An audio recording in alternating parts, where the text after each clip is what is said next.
près. On se retrouve avec la vidéo de mercredi pour un What's in my phone. C'est la première fois que je fais ce genre de vidéo sur ma chaîne. En tout cas, j'espère que ça vous plaira et je m'excuse d'avance parce que je ne pourrai pas être présente tout le long de la vidéo. Je pense que ça doit se voir en caméra, mais je me suis encore bloqué les cervicales et je peux pas en fait me mettre droite et je peux pas non plus mettre ma tête en arrière, sinon je risque de me faire très mal. Alors je vais quand même vous montrer brièvement mon téléphone et sa coque et ensuite on passera à ce qu'il y a à l'intérieur de celui-ci. Donc il s'agit en fait d'un Samsung S7 qui se présente comme ceci. La coque est en silicone en forme de chat noir, vous savez que j'adore les chats noirs. Elle vient de eBay US. Et pour ce qui est à l'intérieur, donc vous verrez la vidéo mais sans moi et je m'excuse d'avance. J'espère quand même malgré tout que ça vous plaira. Sur ceci, ce genre de vidéo vous intéresse, je vous invite donc à continuer. C'est parti. Donc tout d'abord, bienvenue sur ma page d'accueil. Dans un premier temps, je vais vous montrer les applications que j'utilise quotidiennement, voire plusieurs fois par jour. Ensuite, je vous montrerai les applications que j'utilise régulièrement, mais pas forcément tous les jours. Et ensuite, on terminera par l'ensemble du téléphone. Alors tout d'abord, nous allons commencer par la première application qui se situe en haut à gauche. Il s'agit de Netflix parce que j'ai un abonnement chez eux. Je suis particulièrement fan de leurs séries, en revanche je leur filme un peu moins. Et sachez que si vous êtes comme moi un grand fan de séries et de films, sachez que justement Netflix est fait pour vous. Ensuite vous avez YouTube et Google qui sont des applications qui sont déjà fournies dans le téléphone, mais que par contre j'ai séparées pour pouvoir me faciliter l'accès. Ensuite vous avez l'application liste de courses, qui est très simple, que j'ai utilisée tout à l'heure d'ailleurs. En fait, vous listez tout ce que vous avez à prendre et ensuite vous cochez. Et par contre, il faut supprimer pour pouvoir créer une autre liste. C'est très simple et super sympa. Ensuite, il y a l'application Facebook. Donc là, je ne suis pas connectée, mais c'est pour accéder en fait à mon compte personnel. Ensuite, il y a l'application Instagram pour les photos. D'ailleurs, ça fait longtemps que j'en ai pas refait, il faut que je le fasse. Ensuite, tout en bas, il y a la petite fleur qui est tout à gauche. Il s'agit en fait des applications en rapport avec Google, donc soit Google Chrome, Gmail, Google Maps, etc. que je n'utilise pas pour l'instant. Ensuite, il y a l'ensemble des applications du téléphone, appareil photo, galerie, Play Store, etc. Il y a justement des applications que j'utilise régulièrement, mais pas forcément tous les jours. Sauf, là, je viens de voir qu'il y a la banque postale que j'utilise tous les jours. Par contre, ça, il faut que je change de place. Il y a donc le compte Amélie en rapport avec l'assurance maladie. Ensuite, il y a le compte CAF qui est aussi important. Ensuite, il y a PayPal. Donc là, j'ai accès avec l'empreinte digitale, que je ne vais pas faire. Et enfin, il y a la banque postale que je ne vais pas cliquer parce que là, par contre, j'ai vraiment activé l'empreinte et du coup, il y a des informations personnelles. Ensuite, on va passer à la deuxième page. Donc là, il y a dans la première fleur les applications Orange que je n'utilise pas non plus, les jeux du téléphone. Il y a ensuite les traitements de texte, Word, Excel, PowerPoint. Ensuite, il y a les applications que j'ai déjà et en fait, je voulais vous montrer une dernière que j'ai téléchargée il n'y a pas longtemps. Il s'agit en fait de Job Extra qu'il faut que je regarde beaucoup plus profondément, il faut que j'explore. Parce que je vois si c'est bien. En fait, ça consiste à trouver un extra, donc que ce soit un travail pour un jour ou 2 jours, voire plus, mais pas non plus un mois, quoi.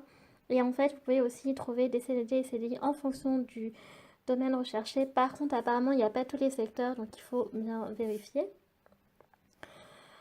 Ensuite, on va retourner sur l'autre page qui était avant la page d'accueil. Il s'agit de Update qui est une application de Samsung qui permet en fait d'avoir toutes les actualités, que ce soit politique, sportif, etc. Moi j'adore la politique et justement j'ai tout ce qui se passe en temps et en heure grâce à Alert Info. Donc là, bon, il s'agit de Jean-Marie Le Pen, on s'en fiche un peu. Mais vous avez plein d'autres choses. Je crois que j'ai fait le tour concernant mon téléphone.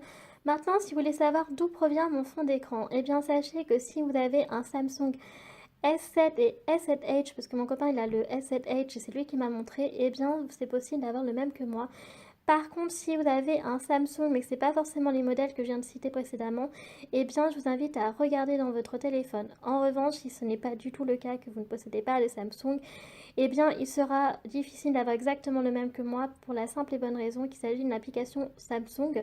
Mais par contre, vous pouvez bien sûr trouver une similaire via Google Store ou Play Store. Alors, je vous montre sans plus tarder. Vous allez dans Applications, puis ensuite dans Paramètres. Vous allez dans Fond d'écran et thème. Et là, vous allez tomber sur des fonds d'écran gratuits ou payants. Il faut vraiment rester vigilant. Par exemple, celui-là, il me semble qu'il est... Ah ben, il est payant. Il est simple, il est payant. Bon, ça vaut pas trop le coup, il est pas très joli. Autant payer pour quelque chose qui est beau. Celui-là, par exemple, il est gratuit. Bon, il suffit juste de le télécharger. Je vais brièvement vous montrer dans thème, en fait, donc celui que j'ai choisi. Il est assez complet parce que, d'une part, vous avez sur la page d'accueil, mais également aussi, par exemple, tout ce qui est contact, message, eh bien, vous avez le fond d'écran qui est en raccord avec celui d'accueil et c'est super sympa. Par contre, cette application-là est payante et pas très donnée puisqu'elle était à 2 € quelque chose. Comme j'ai déjà appliqué, je ne peux pas vous montrer, sinon mon copain paierait 2 fois et je veux pas. Et d'ailleurs, c'est pour ça que c'est un cadeau. Parce que c'était un petit peu cher, je trouve, pour une application. Ensuite, vous avez des icônes. Donc là, c'est ce que j'avais trouvé au début. Elle aussi est payante.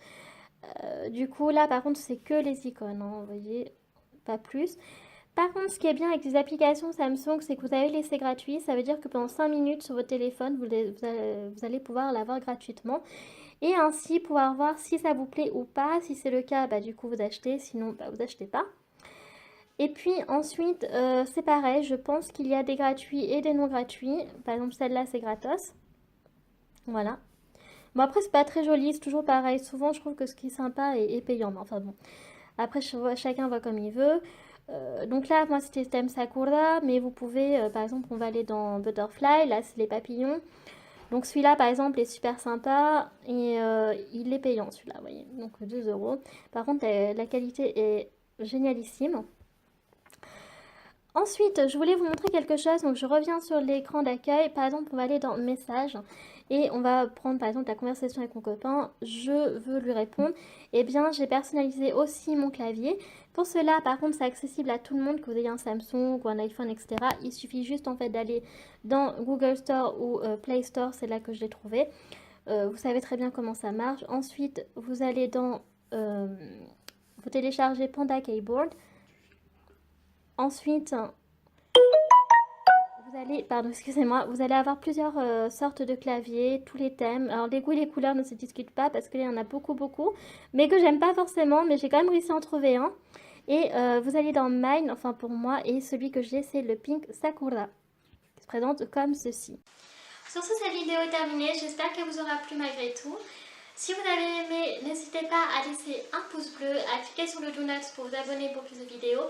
Moi sur ce, je vous fais un très gros bisou et je vous dis à la prochaine vidéo, c'est-à-dire dimanche. Tchuss! 삶이 힘들어도 끝까지 포기 마